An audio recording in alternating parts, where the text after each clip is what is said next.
As an older martial artist, I want to discuss why Filipino martial arts have a lot of value for older martial arts enthusiasts and people of smaller stature.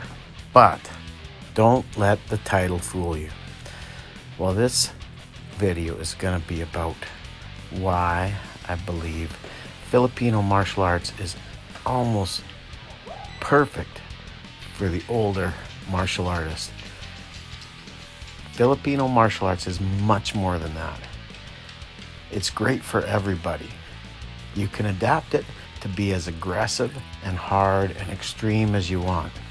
In fact, it was Filipino martial artists that got turned down for doing a demo fight in the UFC because their way of fighting was too extreme and dangerous for the UFC.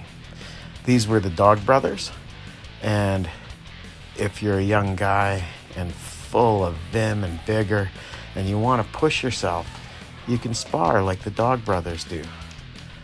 But in this video, we're going to focus on why Filipino martial arts are perfect for the older martial artists. First of all, let me say they are very adaptable. Most Filipino martial arts can be done in a way that adapts to a person's physical abilities much easier than it is to adapt an art like, say, karate or boxing or Muay Thai. And the beauty of Filipino martial arts for older fighters is that we can still spar. Right now, I'm on blood thinners and I'm not allowed to take any head trauma, so I can throw on headgear and use padded sticks and still effectively spar, and spar pretty hard without worrying about injuring myself. Now, if that's not your jam, you don't like sparring, you can still do Filipino martial arts. I personally don't agree with that, but whatever. It's your journey, not mine. I think everybody should spar. Now, the thing about these arts, and while I mainly show the weapons fighting side of it, they have a complete empty hand fighting, a great striking system, some awesome boxing and pugilistic skills within these arts. They also tend to be dirty fighting arts.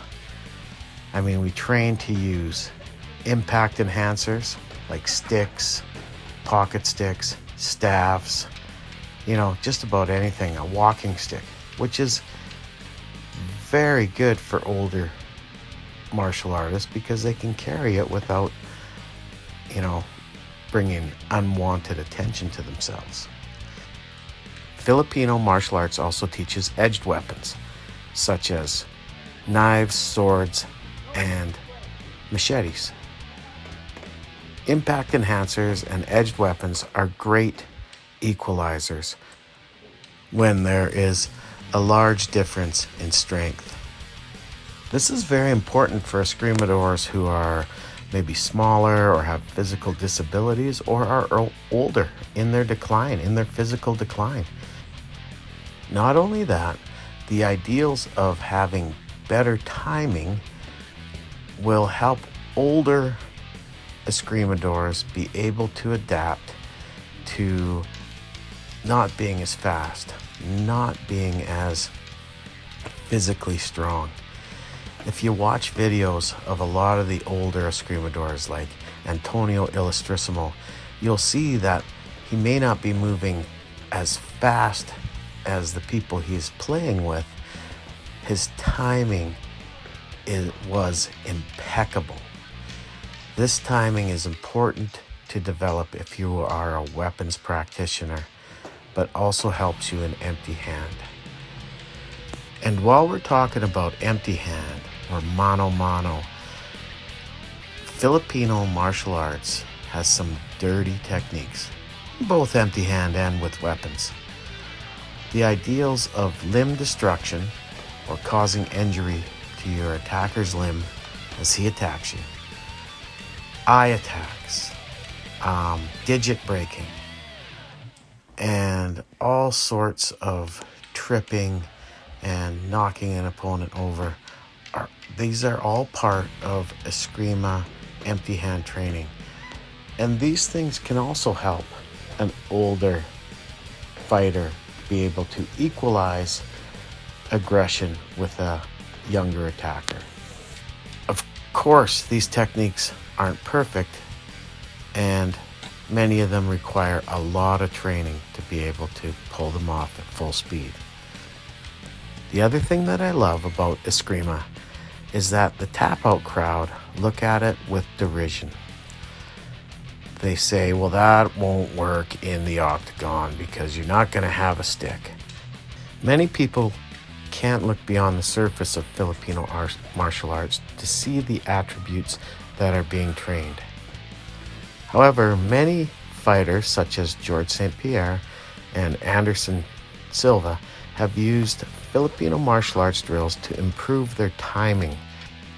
To be quite honest, I am glad that a lot of people can't look beyond the surface of this art, and it keeps a certain element of machismo and